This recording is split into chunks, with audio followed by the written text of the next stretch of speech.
Hello everyone, welcome in Technia TV. I am Akanksha Singh, faculty of BA Geometry department. Today I am going to deliver a lecture on characteristics of television. Television is an audio-visual medium. TV has both sound and sight. TV broadcast can have greater effect or influence on the receiver of the broadcast, called the viewer.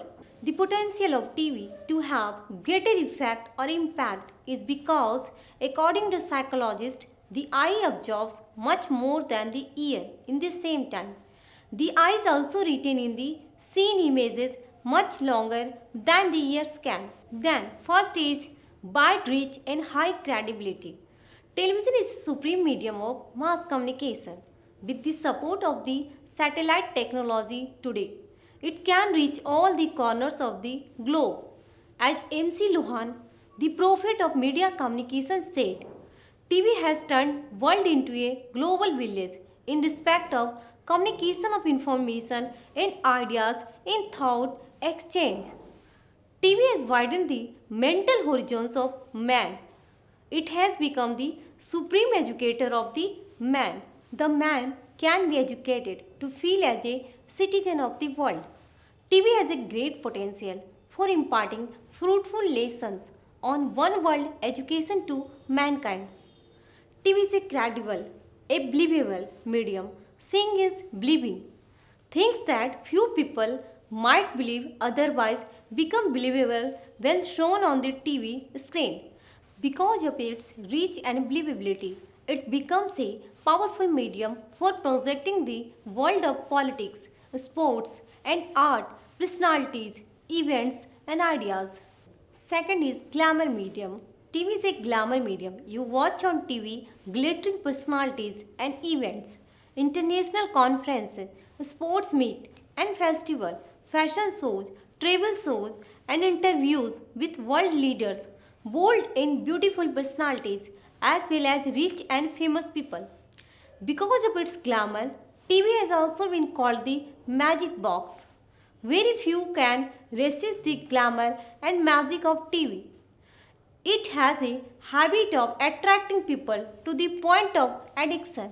Tele-addiction, in fact, has become the greatest addiction of our times. Of most people, including the children, the young, the adults, and the young, old, sitting by the set has become a second nature with them. The programs, its nature or content does not matter with them. They seem to be happy with some picture, some videos. Third is the medium of the close-up. TV is the medium of close-up. Its stage is its screen, which is small. Because of this small screen, it is not an ideal medium for spectacles or huge faggots. It is ideal for close-up of human faces, for long shots of scenery. It is an ideal medium for expressing reaction and interaction between people in a teledrama, for presenting an interview and discussion. If something has happened or somebody has said something, the camera would show the reaction of several people, one by one, in close-up. According to artistic necessity, the camera would take full close-up or half or quarter close-up of a character. Fourth is a living room medium. TV is a medium of and for the family. It is a medium of entertainment and information at home. The whole family or some members of it sit by screen to watch TV shows. TV brings theatre and cinema auditorium to the living room. Stage drama has become drawing room theatre. Film drama too has become drawing room cinema. Also, fewer people go to the cinema theatre for a movie. Since TV is watched by the young and the old members of the family sitting together, the tele subjects have to be in tune with the culture of the society in our country. The subjects must be treated with the culture of the particular society. In our country, the subjects must be treated with restraints since it is an intimate medium for the family and the home. Some of the ideal subjects are those that handle intimate human relationships, relationships between the members of the family, between neighbors, friends, and the overall pattern of relationship in the society. Fifth is a democratizing medium. It is a democratizing medium. It is available to all people. Since it is a medium of mass communication, it has to deal with the problems of all sections of the society. It democratizes information and informal education, reaching out to one and all. It also tends to democratize literature by discussing it in broadcast or by telecasting it in a dramatic version.